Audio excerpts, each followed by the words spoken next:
Борбата в живота е предизвикана от разделението. От това, че хората се смятат отделни от цялото, за собствени личности с его, които воюват помежду си.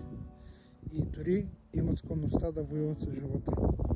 Борбата е една от двете разновидности на егото. Едната е борба, другата е примирение. И двете са преиначаване на божествените енергии, като ние българите имаме склонност много да се борим. Това е в нашата кръв, нашата ДНК, така да го кажа. И хората си казват, трябва да се бориш, бъди борбен, бори се и така нататък. Което води до никъде, задънена улица. Няма как да се бориш с който и да било, защото ти си всичко. Тръгнеш ли да се бориш, ти се бориш със себе си, така че спирайте да се борите. Просто спирайте. От ден днешен спрете да се борите. Разберете причината защо не е хубаво човек да се бори.